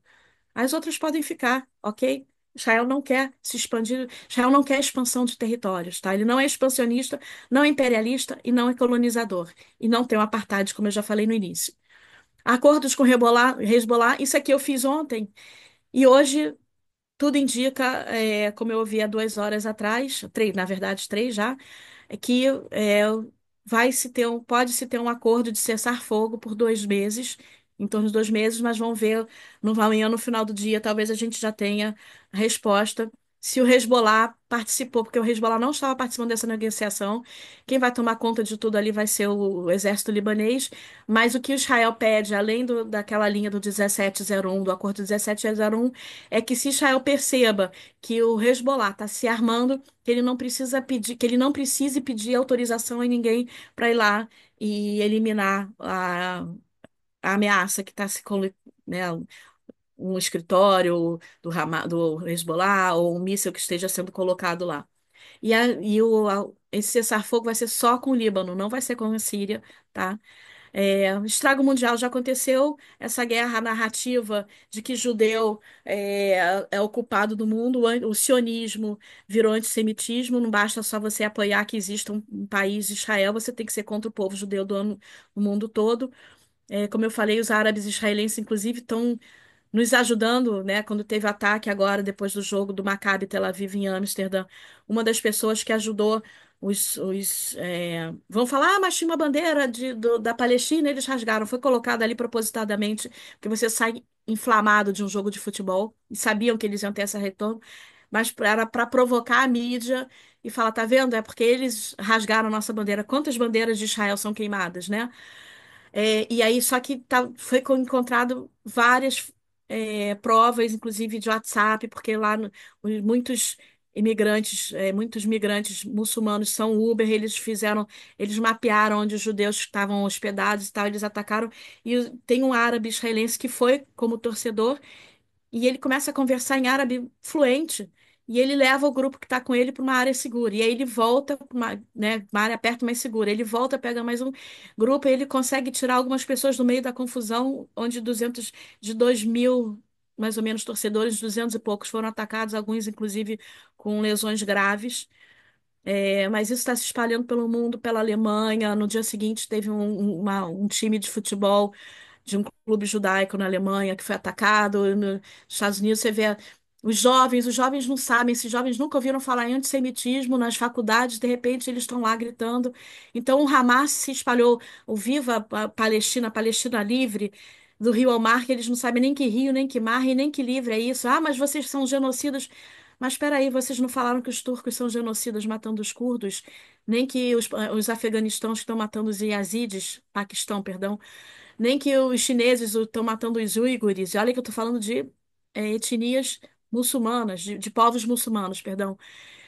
E de repente o mundo inteiro virou contra o povo judeu, que só existimos em torno de 15 milhões no mundo todo. A gente sobreviveu a tudo isso e vamos continuar sobrevivendo. A gente só precisa informar, porque nada melhor do que uma narrativa mal feita, do que uma falácia, do que a informação da realidade.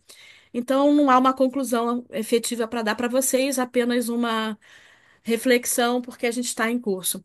De curiosidade, o míssil eu trouxe para vocês, o míssil que a Rússia lançou contra a Ucrânia, é um míssil que poderia levar uma ogiva nuclear, mas não levou, levou apenas armamento nuclear, convencional.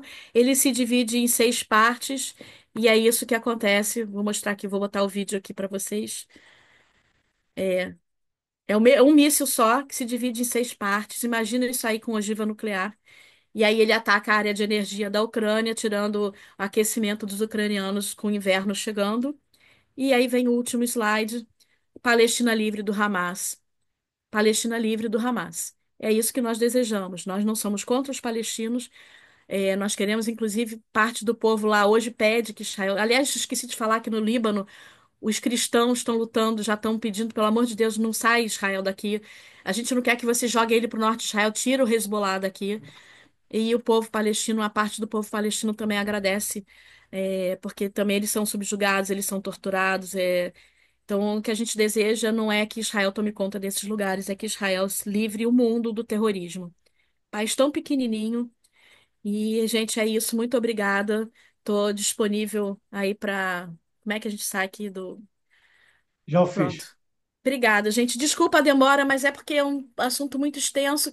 Isso porque eu não falei tudo, não vou ter todas as informações que vão entrando diariamente, mas eu agradeço a atenção de todos. Bem, excelentíssima senhora advogada, doutora Ana Paula Goldbar, nós que agradecemos a palestra, foi assim, bastante interessante, um resumo fantástico, na verdade, da história de Israel, né? Começou lá atrás e chegou até é, hoje ou ontem, há horas atrás. Então, assim, nós parabenizamos. Bem, É, eu peço Inácio, vênia porque, Inácio, desculpe. por gentileza, eu gostaria de anunciar, a doutora Ana Paula já falou, mas presente aqui na nossa palestra, o excelentíssimo senhor presidente da DES Nacional, Antônio Excelente. Pois não, é uma grande honra, excelentíssimo senhor presidente. Então, assim, já são 22 horas, então eu peço vênia para darmos continuidade aos trabalhos, ao invés de termos um intervalo. Ok. Bem, nesse momento, em face da presença do excelentíssimo senhor presidente da ADESG Nacional, Coronel Antônio Excelente Videira, passo a condução dos trabalhos. É, por favor, Inácio, obrigado aí, mas dê prosseguimento aí, ok? Eu agradeço a atenção. Estamos aí aguardando aí os debates, ok? Perfeito. Obrigado. Então, nesse momento, vamos à fase de perguntas. Alguém tem alguma pergunta? Por favor, se manifeste.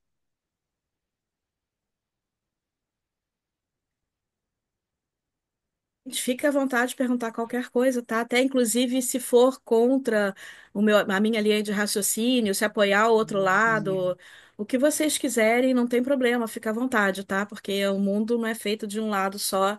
E como diria o Nelson Rodrigues, toda unanimidade é burra. E eu não sou a especialista dos especialistas de tudo, eu estou contando o que eu estudo, o que eu conheço, o que eu acompanho, então, por favor, fiquem à vontade.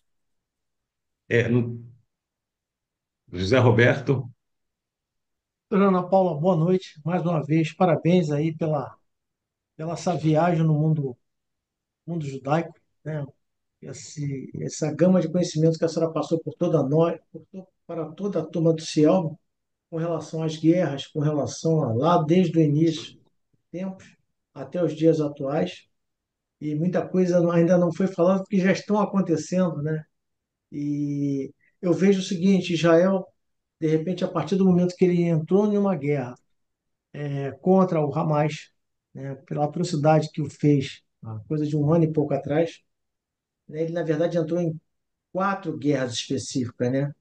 O norte, o Líbano, o sul, né, não entrou com o Egito porque fechou suas fronteiras, não fez a coisa escalar daquela maneira, mas foi mais ao sul, para a direita, que foi lá o Estreito de Aden, né? Ali no Iêmen.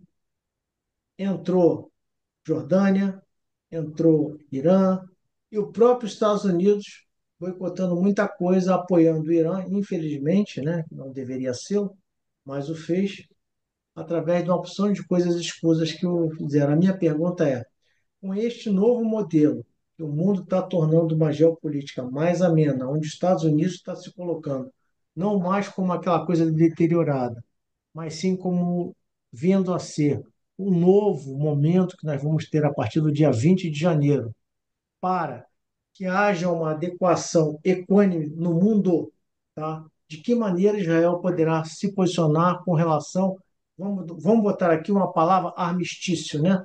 Uma trégua dentro dessa guerra que está acontecendo em várias frentes. Eu não sei como é que a economia de Israel está suportando essas várias frentes que está acontecendo, porque não é fácil. Uma guerra retém não só lançamento de Iron Dome, a parte de F-35, F-16, mas sim uma parte logística monstruosa que se gasta um valor enorme, exorbitante, e que atinge basicamente a economia do país.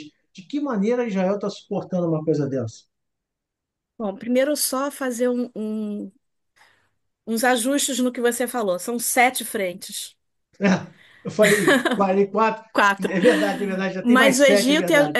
o Egito e a Jordânia, eles não são, em momento algum, eles seriam contraporiam, porque o Egito e a Jordânia são países que assinaram acordos de paz com Israel. Sim, sim. Isso, Mas ela ia escalar para o sul, pro sul de Israel. não, Eles não. Existe, estavam, assim, a gente sempre fica com o pé atrás, né? Mas o Egito, pelo contrário, ele se colocou, inclusive, como negociador de sim, paz. exato, A não deixou. Jordânia, ela tem muito interesse em Israel, porque a Jordânia não tem água. Então, Israel, inclusive, aumentou o fornecimento de água. Teve um acordo feito há pouco tempo, aí já Uhum. nesse ano que passou, aumentando o fornecimento. A Jordânia, ela abre os céus para a passagem dos aviões, para passagem, né, a via aérea, né, então, assim, vamos tirar ali a Jordânia e o Egito, mas você tem o Iêmen, você tem o Iraque, você tem o Irã, você tem a Síria, você tem o Líbano, você tem o Hamas no sul, em Gaza, e você tem a Cisjordânia, que mal ou bem não está protegendo Israel e faz os seus ataques de uma forma ou outra e estava preparado para invadir Israel também, tá? Sim. Não estranhe se É, houver uma anexação da Cisjordânia. eu esqueci de mencionar, desculpe, só para Não, não complementar tem aqui meu problema, é raciocínio. porque foi É uma hora muita e coisa, meia, né? Não, é muita. lógico. A minha maior pergunta em relação a É, isso é justamente o acordo de Abraão, né, que teria sido, foi descoberto aquele maior campo de gás debaixo ali de Israel, né? 1 trilhão e alguma coisa de metros cúbicos de gás que estaria ligado com o gasoduto com a Arábia Saudita, permanecendo todo o fluxo de gás e petróleo no mundo, naquele mundo ali, especificamente no Oriente Médio. Isso acabaria com a hegemonia do Irã, propriamente dito, e eu acho que um dos motivos de ter havido essa escalada tão grande onde o Irã se meteu, né, eu acredito que também tenha sido esse processo, estava quase fechando. Eu acho que faltava um pouquinho antes de fechar e entraram com essa guerra. Eu acho que vai fechar. Estou torcendo para então, isso. não, vai fechar, vai fechar. Eles vão assinar esse acordo. Como eu falei, tinha os motivos internos e os motivos externos. Os motivos externos era justamente o acordo de Abrão com a Arábia Saudita, né? Porque toda a parte comercial, econômica, toda a parte de logística, tudo, porque eu imagino uma ferrovia que passe também na parte superior, o gasoduto, qualquer coisa que seja. Você falou também, só para voltar também na tua contextualização, hoje eu li que a inflação em Israel é de 4,5%, ela se manteve em 4,5%. O que acontece é que, por exemplo, os campos, lá tem muita agricultura, o povo ali tá mais difícil você ter o trabalho, você ter pessoas para trabalhar. Mas já estava vindo muito indiano trabalhar em Israel. Então eles Uhum. continuam vindo para trabalhar em Israel. Tem um campo muito grande de trabalho aberto hoje em dia, que a maioria está como reservista, né? Tem uma certa idade, eles são tão reservistas em ação, né? Então, Não, agora em relação aos Estados Unidos, a posse do Trump. A gente nunca sabe o que vai acontecer. Existe uma probabilidade que o Trump ele já deixou em aberto, né, que Israel vai ter liberdade para fazer o que tem que fazer contra o Irã. Porque é interesse do Trump também acabar com o Irã. É uma defesa. Eles estão usando. Se eu falei em vários proxies contra Israel, Israel é um proxy dos Estados Unidos. sim. tenha dúvida disso. Além dele ser para ele mesmo, ele precisa dessa autodefesa, ele é um braço do norte-americano. Esse foi o motivo de eu estar perguntando à senhora, porque uma economia do país. Eu sei que Israel é um país riquíssimo, várias tecnologias hoje que atuam no mundo, uma delas que todo mundo conhece, todo mundo usa, que é o GPS, foi criado lá pelo próprio Israel, e outras tecnologias, nanotecnologia, por assim vai, né? A minha pergunta sobre isso é porque essa escalada que está tendo da guerra, né, chega uma hora que sufoca. Tem que haver um armistício para haver reposição desses processos, reposição de mísseis. A senhora mesmo falou que cada míssil que o Domo de Ferro lança são US$ 100.000. É uma coisa absurda. Quantos já foram lançados? Vamos botar aí, eu vou chutar, 5.000 já foram lançados. Multiplica isso por US$ 100.000, olha o quanto isso recai sobre a economia do país. Eu sei que ele vai ter reservas, esse negócio, mas as reservas não são infinitas. Vai ter uma hora que o negócio tem que dar uma parada. Então, eu Exato. acredito que esse momento de armistício que eu acabei de falar é justamente venha agregar valor ao fôlego e, se for o caso de voltar a uma nova guerra, vai ter um apoio lá do outro lado, que é os Estados Unidos, e não mais ter pessoas, que eu não quero falar nomes, que estariam apoiando o outro lado contra Israel. Entendeu? Filhos Uhum. de fulano, filhos de Beltrano, e por assim vai. Tá? É. Agradeço É, imenso. é, eu até torço que esse cessar-fogo aconteça, porque uma das coisas também no inverno é até a detecção dos drones é mais difícil, Sim, né? Por isso que tem, às vezes eles conseguem atingir mais. Realmente precisa se ter um fôlego para, porque com a paz e com um pouquinho também, o Israel também tinha as pessoas que implodem o governo. O sim, primeiro-ministro, ministro da Defesa que foi demitido agora foi um deles, sim, que tinha verdade. diminuído o número de soldados, ele tinha fechado algumas indústrias bélicas, ele diminuiu várias coisas. Ele foi contra a entrada de Israel em Rafah, onde foi encontrado Sinuar e onde foram encontrados reféns, inclusive tinha reféns dentro de casas de civil, inclusive de um repórter da Al Jazeera. Sim, E ele não ia a algumas reuniões que o Bibi, desculpa a intimidade de chamar o Netanyahu de Bibi, uhum, que o Bibi chamava, e ele fazia outros sem convocar o primeiro-ministro. Então, realmente, é a hora que você está dirigindo o carro e tem que trocar o pneu com o carro dirigindo. E, perfeito. enfim, é uma coisa assim que que é bom. Ah, mas se fosse o Hamas, a gente se preocupar. Mais do que o Hezbollah ter um cessar-fogo, o Hamas ele é mais preocupante, porque o cessar-fogo é com o Líbano. Israel vai Uhum, continuar atacando a Síria e tentando impedir a passagem de sim, novos armamentos. E o Líbano tem vai ter o exército deles lá dentro, eles têm os cristãos lá dentro que estão apoiando o exército de Israel, coisa que o Hamas não tem contra Israel, a favor de Israel lá dentro, de Gaza. o próprio Estados Unidos, quando saiu do Afeganistão, que largou aqueles exércitos lá dentro, e principalmente armamentos de tecnologia, entre aspas, né?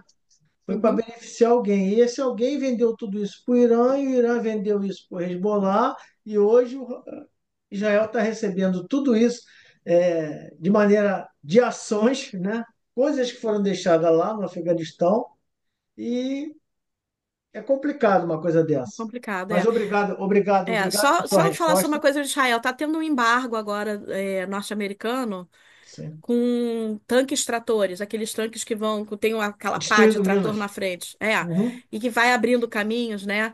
uhum, O Biden fez isso agora. Tava para entregar, acho que 100 desses e não entregou. uhum, Então, isso aí é importante para Israel também por causa da entrada da guerra parte terrestre, né? com certeza. É. Enfim, Principalmente também Esse, agora, é. esse tanque é o D9 isso, Caterpillar. Esse Caterpillar D9. Caterpillar, exatamente. Eles Exatamente. estão usando muito lá na guerra da Ucrânia com a Rússia, né? E a Ucrânia Uhum. jogou Minas até não poder mais na fronteira. Bom, vou me reservar aqui. Obrigado pela sua resposta. Eu que Mais uma agradeço. vez, pela troca de conhecimento que a senhora fez para com a turma do Cialme. Agradeço imensamente É só um o seu tempo. recadinho. Tá É, bom? como eu falei de informação, quem puder passar isso adiante, porque a maioria das pessoas são completamente desinformadas de tudo que está Sim, acontecendo. Só sabem o pouco que sai na mídia e muitas vezes até em YouTubers brasileiros que são a favor de Israel, mas pegam alguma mídia e traduzem passam informações erradas, porque nunca foram analistas, até analistas militares Uhum. elocubram coisas, mas ele nunca morou em Israel e nunca foi a uma guerra. Vamos lá, que eu fiz 15 dias de treinamento dentro do exército de Israel, porque eu fiz 15 dias, como você já sabe que eu já tirei com M16 e tudo. Mas eu morei, quando eu falo, eu penso no lugar que eu passei, ou que eu fiquei, ou que eu visitei. Eu conheço a história. Então, a vivência traz uma forma melhor de você poder passar adiante e sem distorções. Então, toma cuidado com quem vocês estão ouvindo no YouTube. Tem pessoas que estão Não, distorcendo ou trazendo informações erradas. E passa adiante o que vocês ouviram aqui. A gente precisa muito, muito, muito dessa divulgação. A gente vai fazer até um evento agora na LERJ, a FERJ, que é a Federação Israelita, com pessoas, com não-judeus, trazendo autoridades para poder passar isso adiante. Eu agradeço muito, nada. muito a oportunidade de estar aqui com vocês. Já estou repassando lá para a turma lá, todo dia do Exército. Inclusive o professor Sandro, que fala sobre geopolítica. Acabei de passar para ele. Eu gostaria de passar, então, a palavra ao estagiário Márcio, que gostaria de fazer a pergunta à senhora. Pois não. Boa noite, doutora Ana Paula, com a permissão também aí. Boa noite aos nossos colegas estagiários, com a permissão aí do comandante Carlos, né, como bom militar. A senhora acabou que a senhora adivinhou minha pergunta. A senhora citou de uma maneira discreta a pseudo-ajuda do presidente Biden. E, na minha opinião, não é um atrapalhão por coincidência, né? Quer dizer, sai do Afeganistão, deixa armamento lá que nem nós temos, né? Caríssimos, todos em uso. E eu ia perguntar justamente sobre isso. Duas coisas, na verdade. Esse otimismo que é bem assim, evidente na vinda do presidente Trump, e aí a senhora até já comentou alguma coisa sobre isso. Eu queria, né, eu ia exatamente perguntar isso, se Israel realmente está otimista com a vinda do presidente Trump. E uma coisa que a gente, assim, analisando, né, a geopolítica, eu pensei se seria, que é um cenário que parece que está desenhando, que o Irã, ele na verdade, ele não é um país confiável, nunca foi. Ele não tem lado, né? Da mesma forma que ele apoiou os Estados Unidos numa época, depois apoiou a Rússia. Na verdade, a Rússia compra a lealdade, né, do Irã. Ela investe bilhões de dólares lá por ano. Agora, é, será que não teria um acordo, né, nos bastidores em que Israel tem autorização dos americanos para atacar o Irã e a Rússia para anexar a Ucrânia? Parece que desenha isso no, no, nessa geopolítica atual. O que que a senhora acha? São coisas, eu acho que são independentes, tá? A guerra da Rússia, eu até não vou ficar falando aqui, mas a guerra só aconteceu por conta do Biden, que toda vez que a Rússia falava vou atacar e não atacava, o Biden, então eu não vou atacar, vai ser. Aí vinha o Biden, mas vem cá, olha só, a Ucrânia tá lá te esperando, você não vai. O Biden sempre jogava uma lenha na fogueira ali, para aumentar essa fogueira, e eu vi, até tive numa palestra na escola, no Clube Naval que eu fiz essa pergunta e logo no início da guerra, e eles concordaram que procedia realmente o Biden que incendiou a guerra contra a Ucrânia, mas eu não acho que tem uma ligação, porque ao mesmo tempo que a Rússia está apoiando o Irã, está apoiando, tá brigando com a Ucrânia, ela é a favor e ela é contra o Israel, ela tem uma ligação. Israel também tipo assim, também não faz coisas sem a Rússia permitir, né?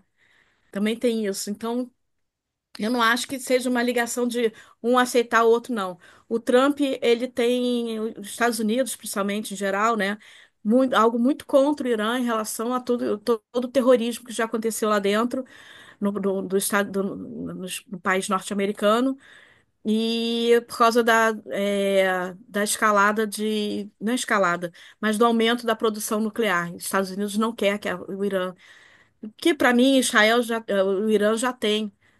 Eles talvez não tenha onde colocar, mas que eles já conseguiram fazer. é, Ai, meu Deus, fugiu a palavra. João Cláudio, pelo amor de Deus, me ajuda. Quando você faz o processo com o urânio e aí ele pode. Eles, Enriquecimento. enriquecimento. Enriquecimento Crescimento. isotópico do urânio. porque eu pedi pro João, obrigada.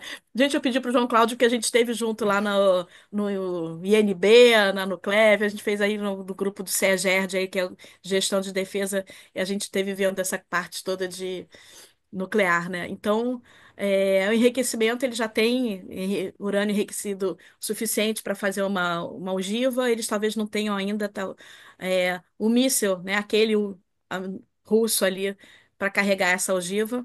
Mas isso também ninguém tem certeza de nada. E os Estados Unidos quer ter certeza que isso não vai acontecer e ele vai usar Israel. Então, eu acho que a coisa da Ucrânia é muito mais ligada à OTAN, muito mais ligado. Aí sim, o Putin querer voltar, que exista a União Soviética, ou ele precisar, ter acesso ao mar ali pela Crimeia, né? Então é por aí. Mas aí a gente já vai estar falando de um outro assunto, e aí vão ser mais 2 horas aqui conversando. Né? Mas eu acho que não tem uma ligação entre os dois fatos, não. Obrigado. Inácio, eu acho que nós temos que, infelizmente, acabou o milho, acabou a pipoca, entendeu? Mas a palavra é sua. Bem, nesse momento nós não temos mais perguntas, mas em face do horário, com a devida vênia, nós temos que proceder ao encerramento. Primeiramente, gostaria mais uma vez de agradecer a disponibilidade da doutora Ana Paula para proferir essa palestra que coloca uma visão bastante interessante. Vai lá no passado, bem antes de Cristo, perpassa por vários fatos históricos e chega até os dias de hoje. E uma capacidade de síntese assim excepcional, porque sintetizar fatos recentes é sempre mais difícil que a síntese do passado. E essa guerra, esse conflito, na verdade, ele está em andamento e afeta a geopolítica mundial como um todo. Né? Foi brilhantemente colocado, os sistemas foram brilhantemente colocados, os sistemas de defesa de Israel, em especial o SETA, porque o SETA, ele pela primeira vez nós tivemos guerra espacial ao pé da letra. Então, foi utilizado não o SETA 2, foi utilizado o SETA 3, né, que está sediado também lá na OTAN, né? Então, foi cedido a Israel. E foi com míssil que saiu do Iêmen. E, na verdade, eu tenho conhecimento de dois mísseis.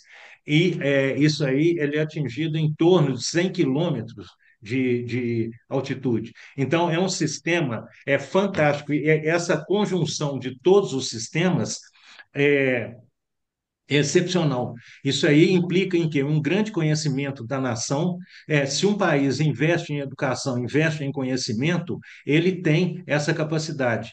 Então, desde 14 de maio de 1948, né, com a fundação do Estado de Israel, ele investe maciçamente em conhecimento. E hoje nós temos o fruto, esse esse tanque, né, o D da Caterpillar, eles começaram a utilizar em 1954. E hoje tem tanque autônomo, o D9T. Então, excepcional a palestra. Agora, só um fato é que semana passada eu participei do segundo simpósio de percepção da ameaça terrorista, promovido pela União Israelita aqui em Belo Horizonte. Dos 101, é, mais de 4 dezenas já pereceram. O número atualmente é mais baixo. É mais baixo que isso. Eu tenho um número exato, mas fica no ar. Então, assim, mais uma vez, nós parabenizamos, né, pelo brilhante conhecimento colocado, a capacidade de síntese excepcional. É, Bem, nesse momento, então, efetuaremos.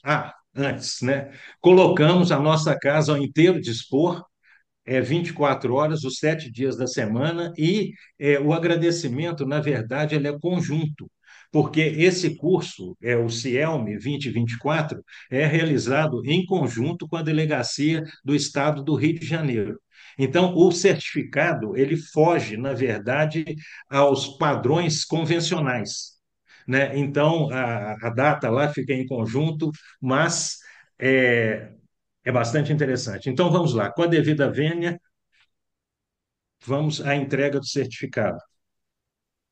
Bem, eu tenho o certificado físico, mas será apresentado na modalidade virtual. E, em minutos, será repassado em formato PDF. Associação dos Diplomados da Escola Superior de Guerra, Delegacia dos Estados de Minas Gerais e Rio de Janeiro.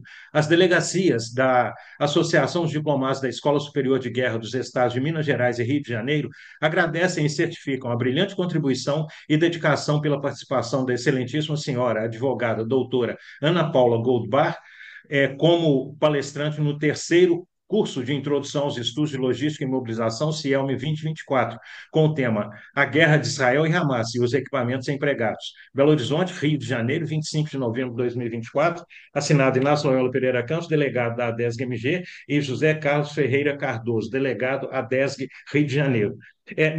Eu efetuei uma pequena inversão, mas vamos lá. Então, nesse momento, eu passo a palavra à excelentíssima senhora advogada doutora Ana Paula Goldbar para proferir conclusões finais.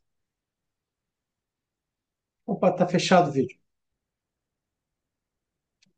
O microfone É, aberto abri, agora. abri, abri. Foi um prazer estar aqui Felizmente, com desculpa. vocês. Eu que venho nesses últimos anos sempre do outro lado, como aluna, como estagiária do CEP, da CEGERD, agora como aluna do MBA, que também é uma parceria da ADESG. Tá aqui como palestrante falando uma coisa que eu tenho paixão, que é um estudo, que é uma vivência e passar adiante tudo que eu aprendo. Isso é bastante importante. Eu fico feliz. Se alguém ficou sem graça, quiser me fazer alguma pergunta pessoal depois, não pessoalmente, mas não pessoal, né? Com esse meu nome, vocês vão me achar nas redes, no Facebook, no Instagram, no X. Eu quase não uso o X, mas se aparecer ali alguma solicitação, eu vou olhar. O meu sobrenome tem um R a mais no diploma, tá? Tá Goldbach. É porque o CH tem Tá, som de R. Então eu sempre tá. falo Goldbar. Aí pode ter ficado. Mas eu queria agradecer muito a todos vocês pela atenção, desejar que vocês tenham um bom curso. Eu quase fui colega de vocês, né? Cheguei a, né, Zé Roberto, eu quase comecei esse curso aqui, mas aí apareceu o MBA e eu acabei focando no MBA. Então, É, muito obrigada, boa noite a todos. Obrigada, Coronel Celente, pelo convite. Obrigado, João Cláudio, por ter vindo aqui. A minha mãe, que está escondidinha aí, tá, Esther Goldberg. Obrigado por ter me assistido também, então, mamãe, né, por ter prestigiado, Zé Roberto, Inácio, se eu posso ter essa liberdade de chamar pelo nome. Muito obrigada a pois não. todos. E boa noite. Uma Bem, observação, o boa seu nome noite. será corrigido, tá? Fique tranquilo. Será corrigido e em breve receberá, ainda hoje. Tá? Tá Tá. ok. Então, nesse momento, passa a palavra, será sequencial, ao Zé Roberto, depois ao Cardoso. Ok? Mais uma vez, obrigado, doutora Ana Paula. Já teci já o máximo de elogios e a todos os presentes aqui. Para tanto, Cardoso, hoje eu vou quebrar o protocolo, passarei a palavra final ao excelentíssimo senhor presidente da DES Nacional, Antônio Excelente. Sem problemas. Obrigado, Cardoso. Coronel Excelente?